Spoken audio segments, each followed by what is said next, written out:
Welcome to Hurricane Aftermath. Milton just ripped through here.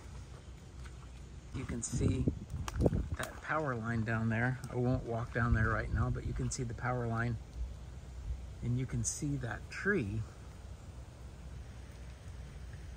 that fell down on the power line.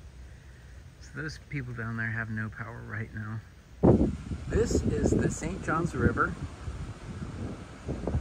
This is a really big river. It flows all the way from Melbourne up to Jacksonville, Florida. It's one of the few rivers in the world that actually flows north. After the water flows north from Melbourne and all of the places between here and Melbourne, what happens is, as the water flows north, the water here starts to rise. Here you no longer see my neighbor's seawall. I can't even see any part of it anymore.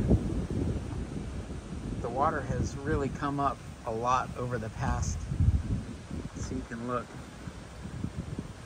Typically the seawall is probably right about, this floating dock is right up to it usually, so it's about right along here.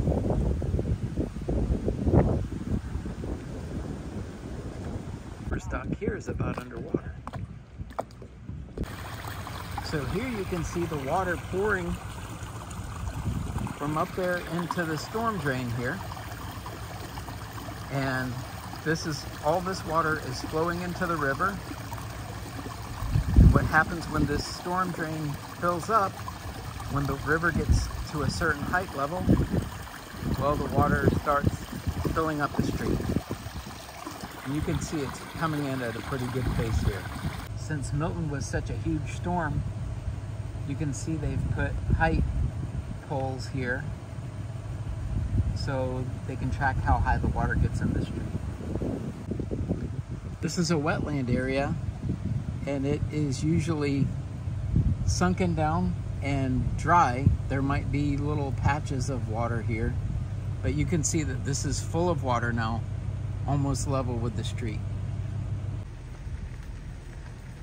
So you have to judge, when can I get my car out of here safely versus when is the street going to fill up, and then you ruin the risk of the water coming up your driveway and ruining your car. That happened to a lot of my neighbors in Hurricane Ian, actually. So the goal is, I need to get my car out of the neighborhood before the street floods, do it safely.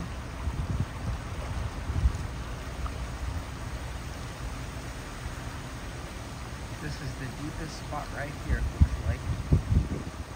So I have to be safe about doing this. Then I'll have to walk all the way back home.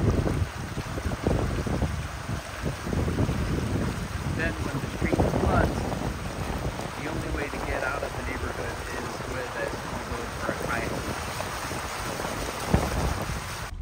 That water is pouring from those drains, as you can see. Look at it coming in there. You can see the new subdivisions they put at the end of the street here are high and dry. And you can see the drains right there that lead right down to the river. All of this concrete and subdivisions and all of that, with this all used to be land before. So the water had a place to go. It could percolate in the ground. That's no longer, so now it just comes straight down to the river. This big tree was upended. I'm not sure where it came from, but somebody's already moved it. So we have some neighbors that are, sorry for the blurriness, the windshield's dirty, but we have some neighbors that have already done the smart thing and parked their cars up the street here. Now, to be clear, you never, ever, ever, ever want to drive in running water, ever. It's incredibly dangerous. You don't know what's under the water. You don't know what you might run into in the water.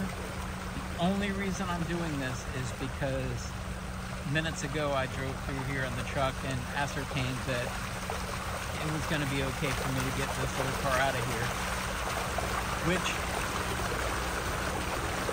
it's almost to the point where it's not good, but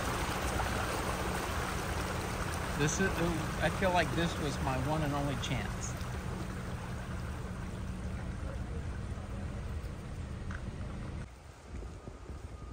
So now we begin the long trek back. The good news is that I've got my shoes that are perfect for that job. The bad news is this water is still pouring in here like crazy, and we'll have to see how high the water rises in the road. Let's see how bad this is going to be. I'll do more videos on it. I think for Irma, Ian, one of those I ones, whichever one was 2 years ago, it took close to a month and a half for the water to drain out of the road to where it was passable. So it's a long haul, but that was a bad flood. This guy's going for it. That guy's going for it too. Turns out I didn't have to walk through this mess. My friend Lance, who is one of the most gifted ladies men I have ever met in my whole life. Like, if I could be reincarnated as anyone, I would want to be reincarnated as Lance. And I'm not kidding, because the dude is... Show a picture of these. I got to put these on.